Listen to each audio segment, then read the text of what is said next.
the conversation. It's the conversation. Y'all ready? Y'all ready? Let's go. Let's go. No filter, no restrictions. You about to get my opinion in its purest form. So my words, don't try to spin them. What I said is what I said, and what I said I meant it. The gloves are off now when I'm coming out swinging. So engage in verbal combat, but you better be ready. Cause this here for me is light work, even if the topic's heavy. I'm ready for it all with no running from nothing. You just take the time to digest what I put in, no rushing. But time is moving, don't waste it. You want the real, come and face it. Come sit and talk to me if you want it straight without a chaser. And it might burn a little when you step on up to taste it, but it's nothing harsh, I promise. Just a little conversation.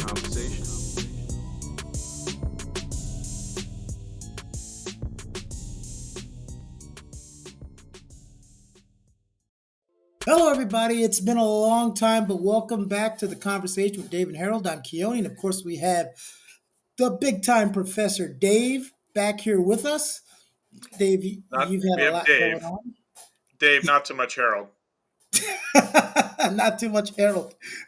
Some people think you guys were a singing duo, and I had to explain to them, no, they do a talk show on the YouTube channel. Hey, we used to be the vocalists for the Ventures. Did you? The Ventures are all instrumentalists. Come on, that's a great joke. You just have to get it. Please, I'm so old. I'm so old. I didn't know. I'm sorry. You know, you just made me feel younger. I spent the entire week feeling old, and now you just Oh, made I'm me old. feel younger. I'm wearing a shirt with fish on it.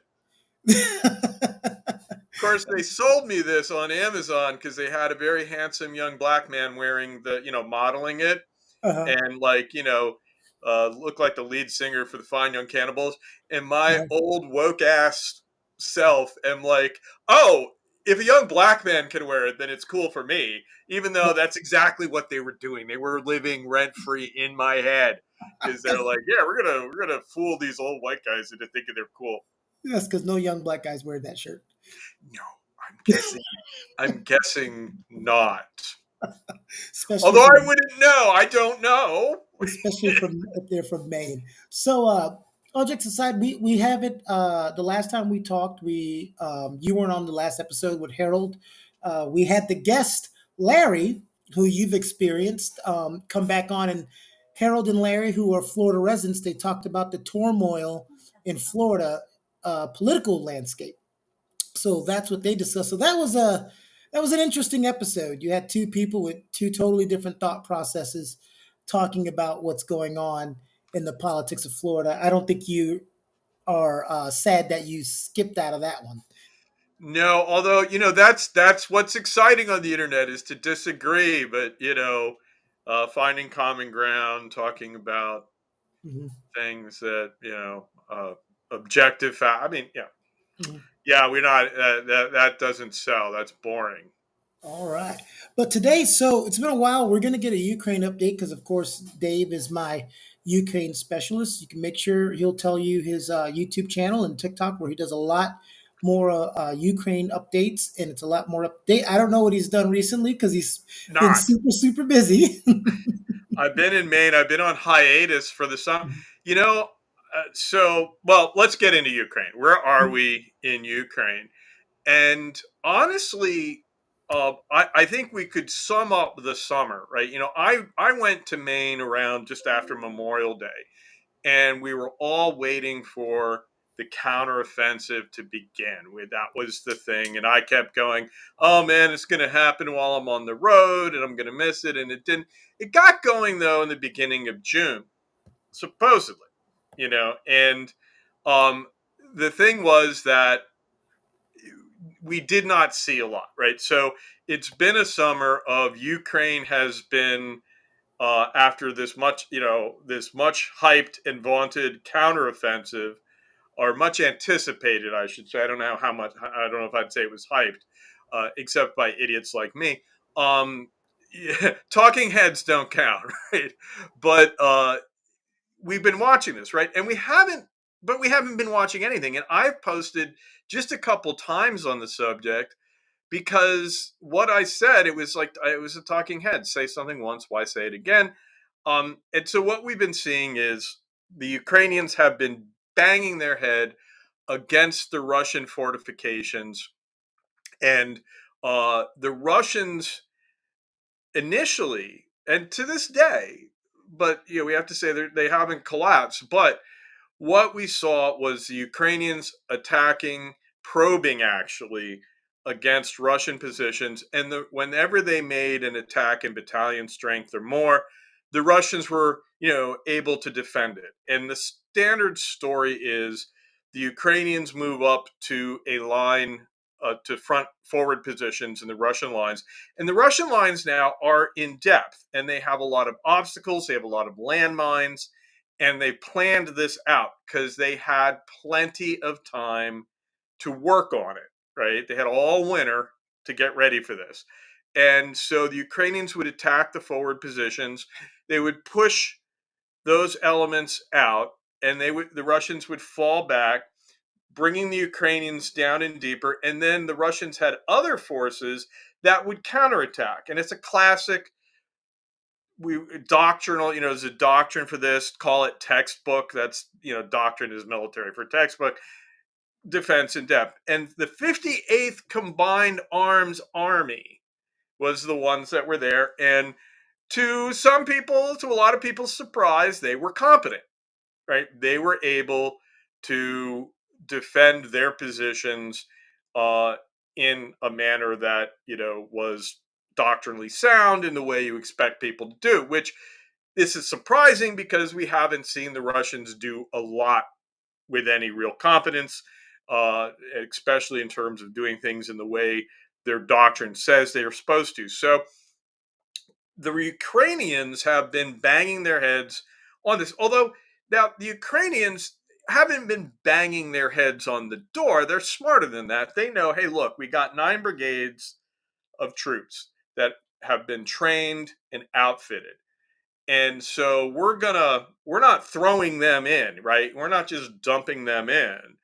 We're going to send them forward. And so where you've had attacks, they have been battalion, maybe brigade sized, right? They got 9 brigades that they have designated for offensive operations. These are brigades that a brigade is made up of 3 battalions. A battalion is made up of 3 companies. A battalion is going to be like 300 to 500 guys, right? And so a battalion's going to have like 50 tanks. And so a battalion is generally what we think of as kind of the unit on the battlefield. A brigade is going to be an assortment of battalions. And generally, if you attack with a battalion, you have a couple others in reserve. And so a battalion will attack. It'll be a brigade operation, right? Some brigade will be picked. But the point is, these are where you've seen pictures of Leopard tanks destroyed, Bradleys destroyed, and all of these things. A lot of them fell. A lot of the ones that we've seen destroyed have fallen victim to anti-tank mines. And I've seen footage of these guys moving forward, and the Russians have put lots of mines out there. They got lots of mines out there. So you've had these probes. They've been looking for weaknesses, haven't really found them. Right? It's very clear that they've been focusing their efforts south of the city of Orikhiv, and they're trying to get to the next village, the first next settlement they would get to would be Robotyne, and then behind that would be Tokmak, and then Melitopol. Right, that's the ultimate goal. Right, if you can get to Melitopol, or maybe bypass the city and get to Azov, because if they can pierce the lines and get to the Sea of Azov, right, they can cut off the land bridge to Crimea, right? And I think that's ultimately their strategic goal, right? Is they want to cut the land bridge, block entry to Crimea through the Russian occupied parts of Ukraine, and then they're working on the Kerch Bridge, right? That is not. They're probably, they keep worrying the Kerch Bridge with their things, and eventually that puppy's gonna.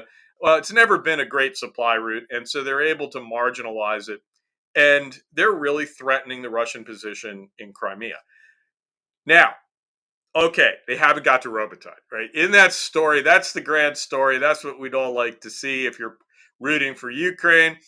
Um, However, they haven't got to Robotine yet, right? And they've been having trouble, and that uh, I think what they've been, or no, what they say they're doing, what ISW says they've been doing, is they haven't found, right. They've tested the position. The Russians are not just fleeing in front of them, which was an option, right? We've seen such poor Russian performance. It was a real option that these guys might have just crumbled. That didn't happen. 58th Combined Arms Army is competent and was doing a good job. So they've just been artillerying them, worrying them. They've been doing what they did in Kherson when they took over that area. It's called operational interdiction. You just you just hammer them and you pick targets and you just work on them. Now, is that going to work, right? Or is this just turning into a quagmire? Um, the thing is that I mentioned the 58th Combined Arms Army several times because I want to talk about the commander of the 58th Combined Arms Army. And no, I don't have his name on up here. But the commander of the 58th Combined Arms Army was relieved a month or so ago. And it was interesting. He's the guy who's been hanging on. His troops have been taking the brunt of all these, all that Ukraine has to throw at him, and he's been holding the line. And it's like when they said they relieved him, I'm like, are they crazy? This guy's the one who's like this is the guy you need to keep. He complained, right? Why was he relieved? He was complaining to his higher ups that, hey, I am not getting enough artillery. I am not able to rotate my troops, right? And so, as kind of reading between the lines, not too much, but I am kind of reading a little into this, from this idea that he was making these complaints, and it is not reading between the lines to say he was complaining about this, and he complained to Putin that he felt that he was not getting the response from the Ministry of Defense, and he did the old. This is something that people in Russia do sometimes. They buy into the press of Putin as this wonderful guy, and they appeal to their dear leader. Please, these other people are not doing their job. Can you care about us? Can you come in? And whenever anyone does that, they get thrown under the bus. Right? I don't know why they keep doing it, but from the outside, we know that this doesn't end well for them. And it did not end well for the commander here. He was relieved. So I think it's interesting. I have seen other reports from ISW that this problem the Russians have, they are not rotating their troops. They do not have enough troops that they can rotate people in and out. Meanwhile, Ukraine has 9 brigades sitting there, and they are keeping them intact. They put a brigade in, they make a probe, they pull it out, right? Supposedly, this is presumably what they say is they are saving their forces and they're only committing a few. But if you follow the news, you can define this pattern of they're making limited attacks, preserving their strength, knowing that the Russians aren't. And that is hopefully over time wearing down those guys, because the fortifications are a huge problem, right? The fortifications, the landmines, the Russians have really good defenses that make it nightmarish to attack. But those are only going to be good if they're manned adequately. And that's what they've got to do. They've got to wear that down and get to the point where they can hopefully, there will be too few people manning them and they'll be able to crack the egg. The thing about it is, though, all right, so that's one thing, right? And so we know that's going on. And I think that's been the story. And that was a story that in June, by the end of June, was the obvious thing. And that's just been going on.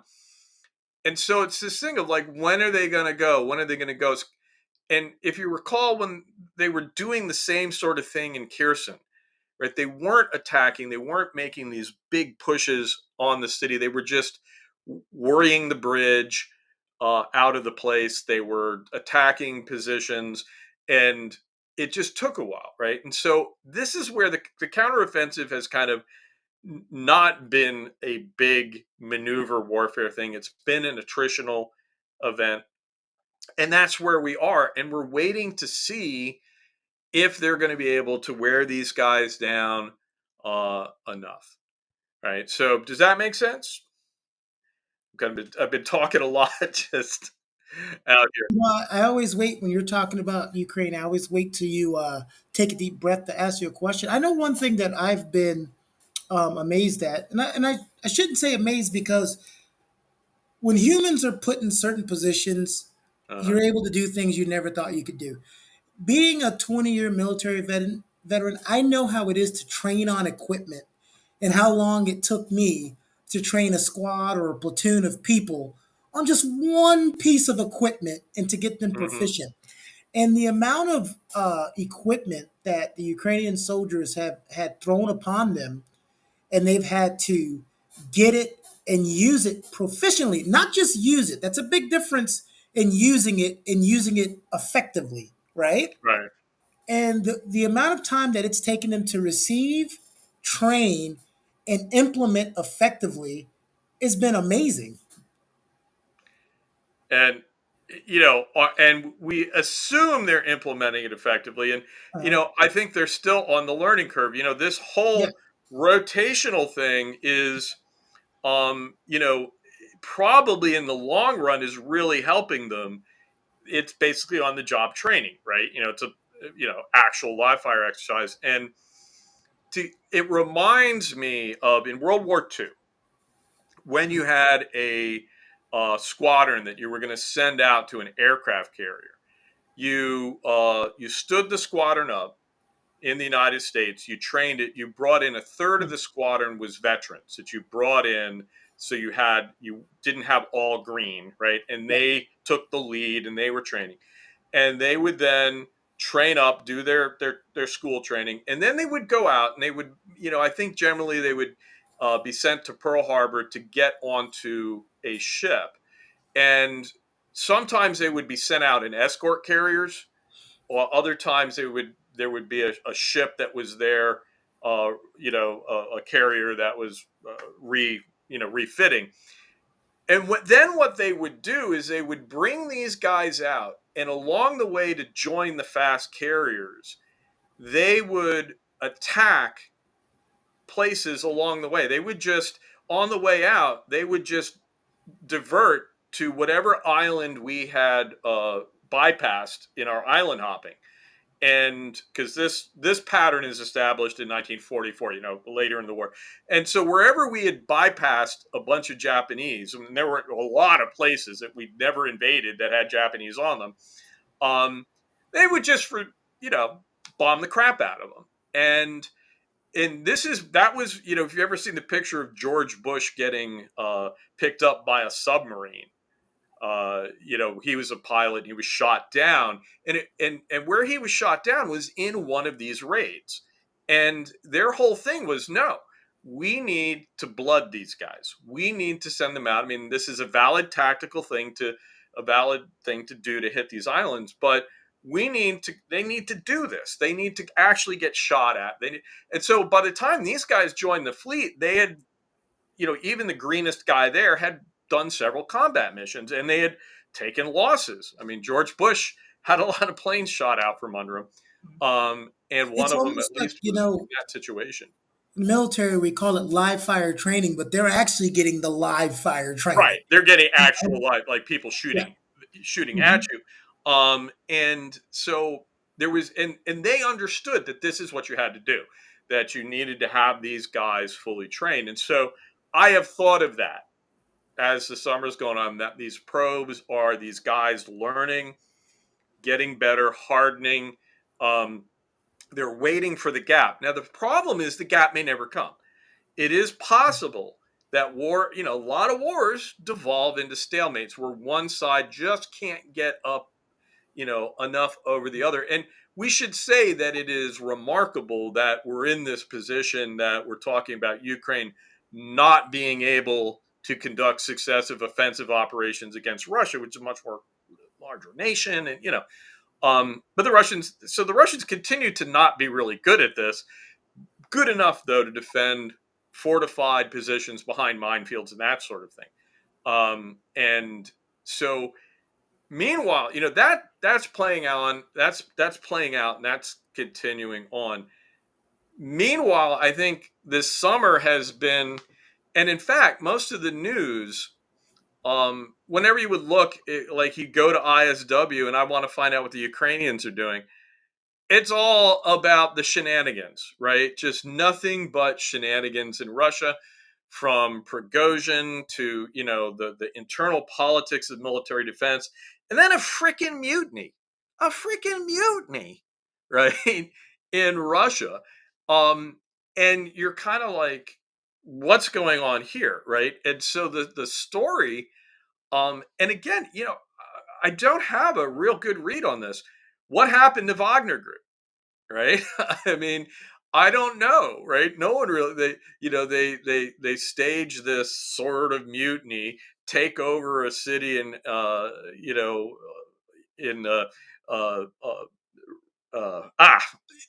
basically in southern Russia, but then start heading to Moscow, and then okay, no, we're not actually going to do that. They go to Belarus. Are they in Belarus? Are they working for Belarus? Are they not working for Belarus? Where's Prigozhin?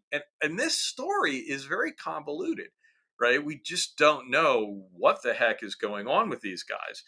And you go from a group that was very heavily leaned on, certainly for in the context of Bakhmut. Remember that place, and they did a lot of the heavy lifting there, and now they're kind of, where are they? And this has just put this big question mark, right, over the internal control and all this stuff. And Putin really, so now Putin does not look as strong as he used to. There's some speculation amongst the scholars that study Russia that have said things that, the confidence in Putin amongst his followers might have just taken a hit, right? Mm. Alternatively, though, Putin, Putin did the, first of all, I said, as Yevgeny Prigozhin gained prominence, gained influence, I kept going, why is Putin letting this guy do this? I mean, this makes no sense, right? You're supposed to keep people under your control. This guy is developing an independent power base. That's not a good plan. However, Putin has an MO, right? His standard operating procedure is to pit people against each other, kind of have rivalrous groups. And so, one day he's going to favor Prigozhin and Bakhmut and Wagner and elements within the Russian army that have kind of gravitated towards those guys. Other times he's going to go with his boy Shugoi and Gerasimov. And, it seemed like he was thinking that was great, right? That was a way to motivate these guys. And now he's, at the very least, he's kind of lost that, right? Now he's stuck with Shugoi and Gerasimov. But he's kind of undercut confidence in them. So all of that has been going on, and what it means, I don't know. Maybe Intel people have a better view on it. Maybe they have better communications, but it has created a lot more confusion in the room, and been a huge distraction. And it was, I was kind of hoping that distraction would have more of an impact on what was going on the ground. But not really. I don't see it. So the Russians are all over the map with what they're doing and that sort of thing. And we're seeing them trade blows with drones. But, it just is so much more even-handed now, right? All winter, Russia would be beating the snot out of some city in Ukraine, right? for all, it's always hitting apartment buildings, but also obviously hitting power plants because the lights are going out, right? Just remember, Ukraine is not showing you everything. Ukraine is projecting they're at war. Yeah, they're going to do propaganda to push their side.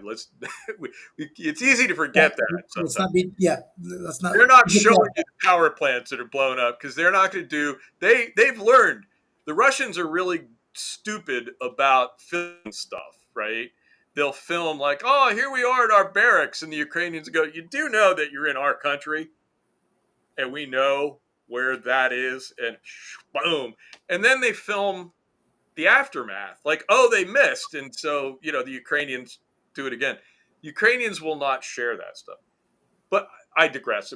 Rolling that back, though, the point was that during the winter, it seemed a lot more one-sided, right? Mhm. And it was just the Ukrainians just had to suffer, take these hits.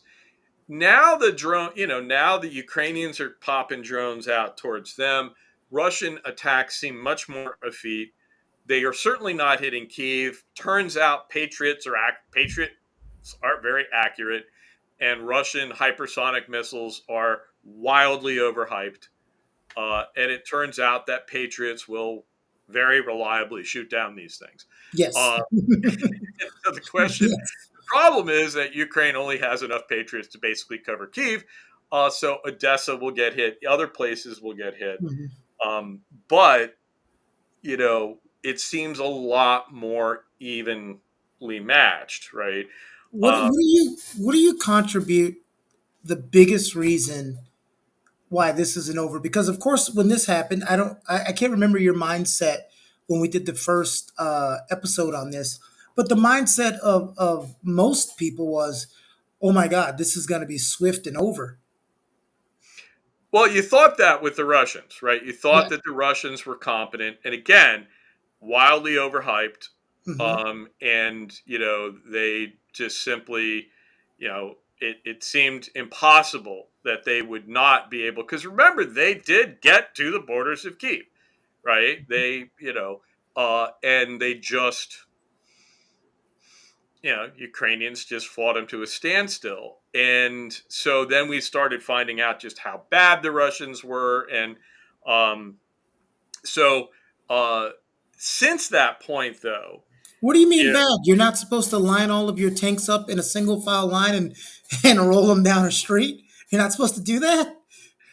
um, a lot of it was, a lot of it was also just the fact that the Ukrainians were tipped off, Hmm. and a lot of intelligence sharing, and a lot of poor intelligence, and a lot of, and so I think when we look at it, um, a lot of that first success or the failure of the Russian operation is that the Ukrainians reacted to them taking uh, the Antonov airport in Hostomel, but they were able to mass artillery. They were able to react and mass artillery, crater the runway, prevent anybody from coming in to reinforce those troops. And then we had the 40-mile convoy, the 40-kilometer long convoy that just couldn't go anywhere. Um, and so, yeah, I mean, it was a big intelligence, competent reaction by the Ukrainians, and then incompetent logistics and follow up. And then, but your question was, where are we? I mean, what now? What's the yeah? What's the bit? So you said something that kind of makes me change up my question a little because they do this in football.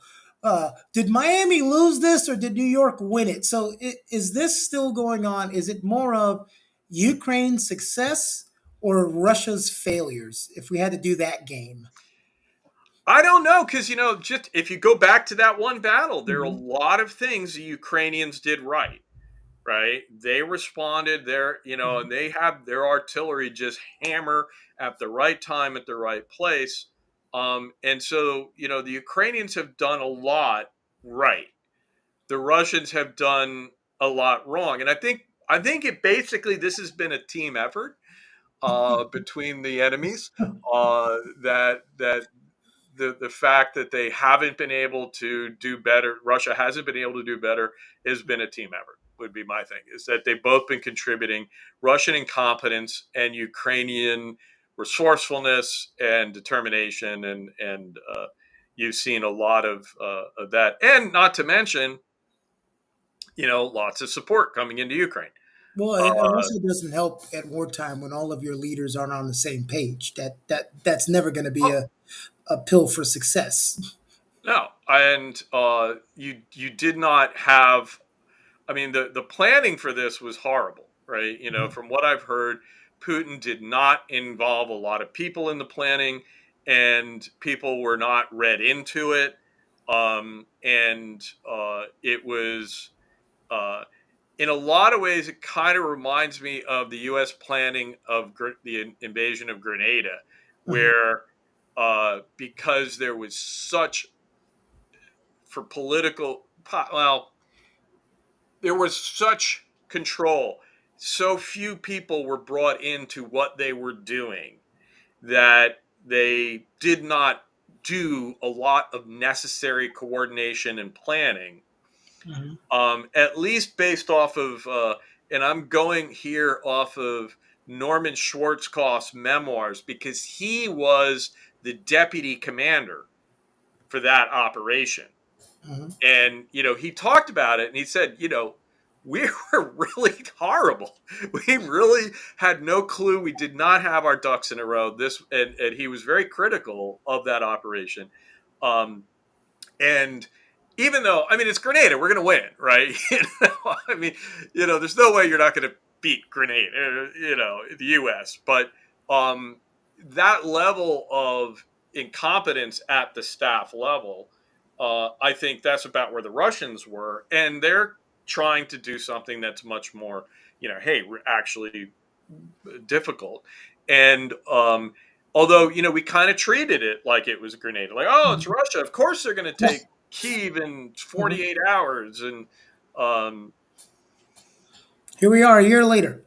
here we are a year later, and we're wondering why the Ukrainians haven't beat the crap out of them yet. And um, yet, so I mean, it's really evolved quite a bit, and um, we have seen, uh, a lot of concerns about NATO sticking together and being unified. NATO continues to be sticking. Some staffer in NATO made the suggestion that, hey, if Ukraine makes a deal with Russia and cedes some land to Russia, then they can stop the war. And then when the war stopped, they can become part of NATO. Right? I think that was what this guy was trying to say. Mhm. And that maybe that would be a way out of this. And he is just, everyone turns on him. He doesn't have a job. I'm going guarantee that they're going to figure, you're going to move him. So if they don't fire him, they're going to move him to Timbuktu. Yeah. Although not to beat that, Timbuktu, very nice place. The thing is, that's old people talk for East. Ah, Right? Jesus. Um, Timbuktu. and there is a place called, and it's very nice. So I don't know why we want to denigrate these people, but the thing is that that's the level we're at. That anybody steps out of line, bam, no, we're in this. We're in this. No concessions to Russia. And that's the Europeans saying that, right? And that's an Mhm. indicator. I feel that's an indicator of where they are. That in that reaction to the guy, we see beyond public pronouncements of, because we have these pronouncements of undying support for Ukraine, which is a lie. You know, the Biden administration can say the U.S. will support them all, and maybe we will, but you guys aren't going to be. You might not be there in a year or two.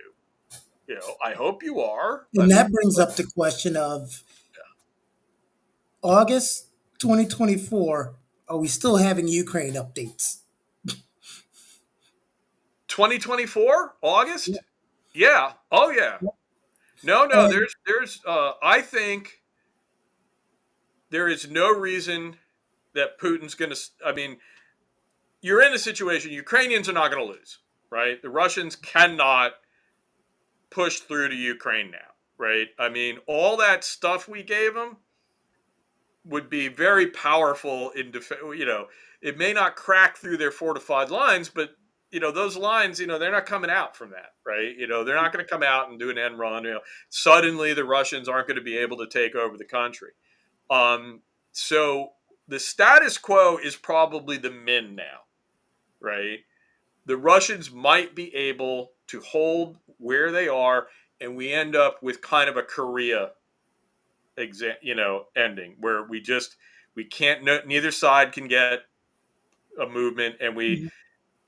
end up with a frozen conflict, right? It doesn't Yeah, really go away. The war with Korea never technically ended, the uh, ceasefire. and so we could end up with a Korean scenario. The question though is, I think the Ukrainians need to do something to get Russia, something spectacular to get Russia to even consider ending, right? Or they need to win. I mean, there is an outcome where the Ukrainians push the guys wearing their uniforms to the points on the map that are, with these arbitrary things, right? We put our people to our borders and we're done. I don't think they'll ever get Luhansk and Donetsk back. I mean, and they don't even Mhm. necessarily, they seem to be focusing on Crimea Oof. because I think they think that Crimeans are more likely to be on board with coming back into Ukraine. The folks of Donetsk and Luhansk, they're actually fighting, right? And so it's kind of, Mhm. you look at those two provinces like, well, they kind of want to be part of Russia, Yeah, and you know, that's the uh, thing. Yeah. but if you could get back to that, that thing and take back Crimea, that would be a solution. But we don't seem to be there yet, right? I mean, I think it's, you're going to have to give them things like you're going to have to go to the next levels of giving them F-16s, of having air power, of you really it increases. Well, it might be that the Ukrainians are able to push through to the borders of Crimea. They could make it to Azov if they hollow out the Russians, but that seems increasingly difficult. They're not there, right? They're not doing it. They might, and that would be nice if they did, and we should hope for that, and that could happen. But honestly, you're going to have to kind of threaten to go to that level, and I think hey, F-16s are coming, and they're going to get them eventually. They get they get this stuff eventually. It seems like, but for the Russians, what I hear is a lot of people, even people who are critical of Putin's decision to invade Crimea, right? The elites that Putin depends on. Though, from what I hear, those guys, yeah, sure, we think this was stupid. This was a huge mistake. It's been devastating for our country. But, you know, we're here, right? And we can't conceive of stepping down.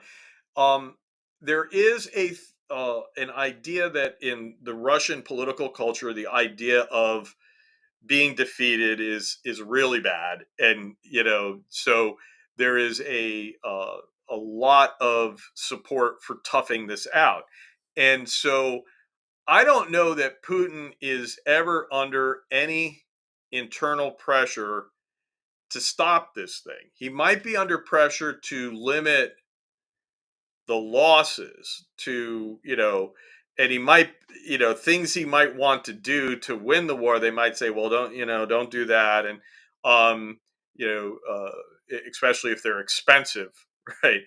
But, for instance, case in point, full mobilization of the country. He has not fully mobilized the country on a war footing. That seems to be off the table. And so what you've got is a situation where I think, For the people who aren't familiar with these, uh, this type of response or these things, why is that? why is what? He has not fully mobilized the country. Why wouldn't he? Just for those people out there that are asking that Okay. question of, well, if that's an option or it's something that can be put on the table, why hasn't that happened or why won't he? Putin has throughout this war has been trying to mobilize people to be, supportive of it, but he hasn't really got people geared up for it. And Mhm. even though he's an authoritarian leader, he appears to be unwilling, to not have a limit on what he's able to do. And he's, uh, you know, the thing that he has not been willing to do is draft people, right? And so he announced he tried to fight the war, and he started out saying this is a special military operation. It's not a war. Our military is going to do this, and it's not going to cost anybody anything. And so it seems like he's been very reluctant to ask the country to make sacrifices on the level that you think of Russia making sacrifices. In World War II, they had the Great Patriotic War. These people fought. Though, I'm sorry, they were communists, but damn, they are the people. They call the U.S. the greatest generation.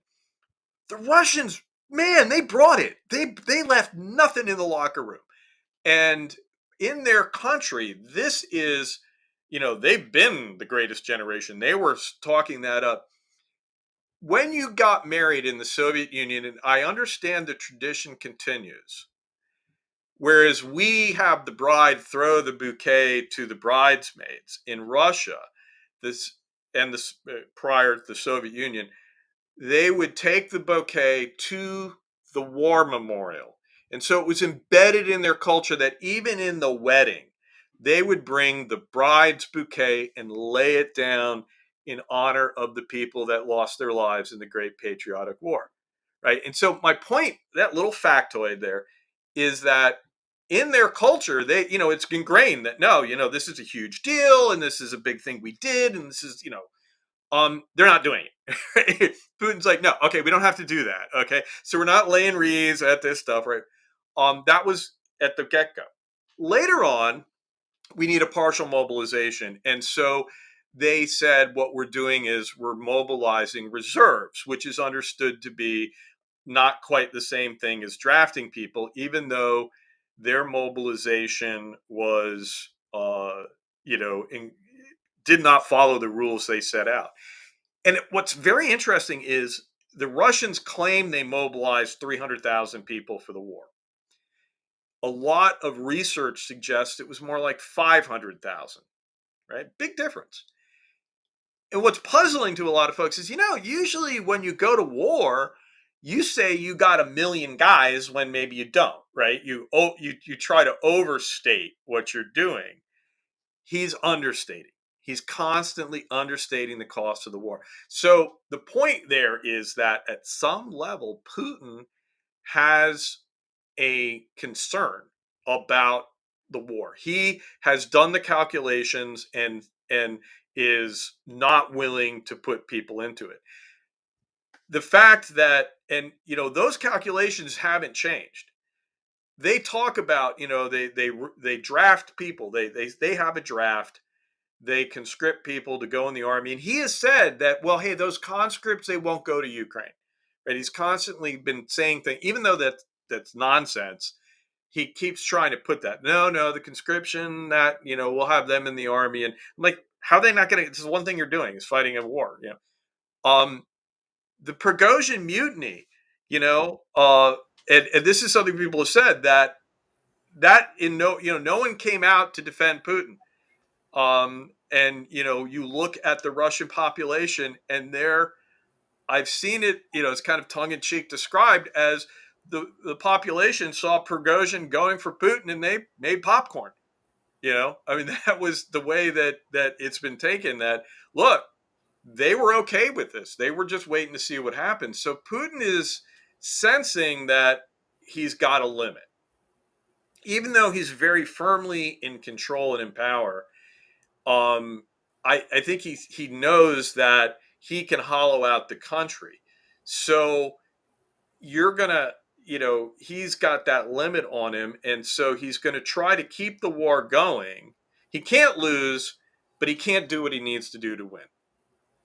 All right, I want to get this in before we wrap up, and we'll continue, of course, with more updates. Is The thing that's going around now and a lot of questions is what does the upcoming election and how does it correlate? I saw your face. So you already know where we're going. We're I'd talking rather about talk about Russia. DPICM, but all right. No. But we're talking about does former President Trump, his ability to run and being elected, how does this play into what's going on with Ukraine and Russia right now? It is the light at the end of the tunnel for Putin. I mean, Mm. Putin, if he wants to, if and I think this is one reason he will not, you know, he will be very reluctant to make an agreement. Is he knows his boy has a chance, and he knows that, or he thinks possibly that there is and there is, I think there may be things that stop Trump from getting the nomination, right? But given his polling, it's very likely that Trump will be nominated. And then if your That's just guy is crazy one of the within nominees, he itself. can't, there's a good chance he can win, right? We all thought he wouldn't win in 2016, right? I don't think he will win, and I think his chances of winning are far lower than they were in 2020. I think